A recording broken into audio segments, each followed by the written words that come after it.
So I'm going to be talking about breathing, and I'm going to start with talking about the different lung volumes. So here on the y-axis, we have the lung volume, and that's going to be in milliliters. So to begin, this red arrow is the tidal volume, and that's going to be,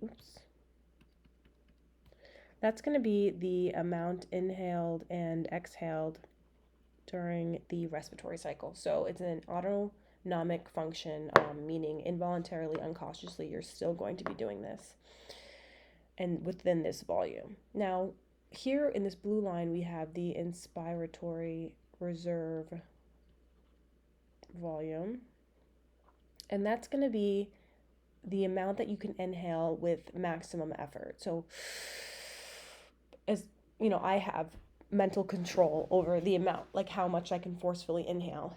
And that volume is going to be that blue line. And this green line is going to be the opposite when you exhale forcefully.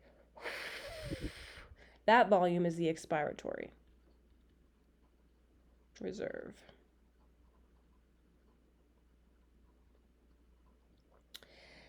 And this yellow line is going to be the amount that you can forcefully inhale and forcefully exhale, that total volume. That's going to be the vital capacity.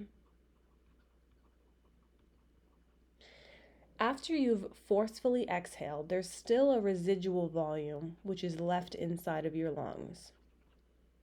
That's going to be here. So after you've even as much as you possibly can and you feel like you've gotten all of the air out, there's still going to be a certain amount of volume of air within your lungs.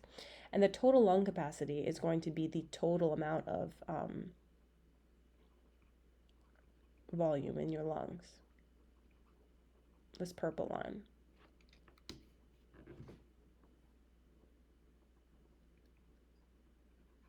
That total lung capacity, from all the way from the residual volume to the inspiratory volume.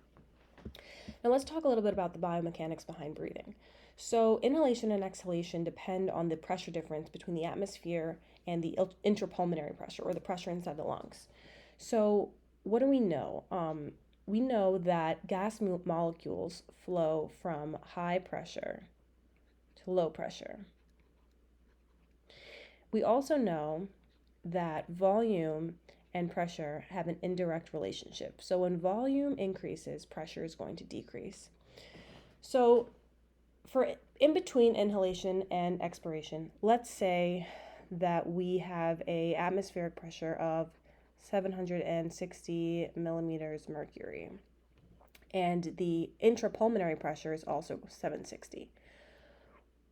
In this image, you can't see it, but we also have our intercostal muscles in between the lungs and the ribs. So the diaphragm is going to contract, which is going to move it downward, and the intercostal muscles are going to contract. This is going to cause the volume of the lungs to increase, which is going to cause the pressure to actually decrease to around 759. Now we're going to have a pressure difference of -1. So because we know how the gas molecules are going to flow, we know that the air is going to go from the high pressure with the 760 of the atmospheric pressure down to the intrapulmonary pressure. It's going to go from outside to the inside of the lungs. So it's going to follow that pressure gradient until the intrapulmonary pressure is going to increase. And it's going to increase until it reaches about 761 millimeters mercury. Now, for exhalation, the intercostal muscles are going to relax, and the diaphragm is going to relax, and it's going to move back up here. So that pressure is going to increase here to 761, which is going to make our volume decrease.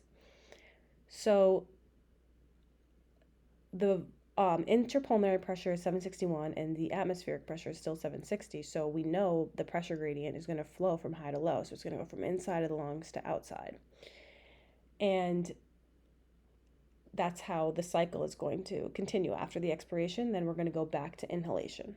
Because once this pressure, the air flows out, it's going to cause that pressure to go down. Now, we have some voluntary control over breathing, like we can hold our breath, but only for a certain amount of time before our brain is going to override that voluntary control.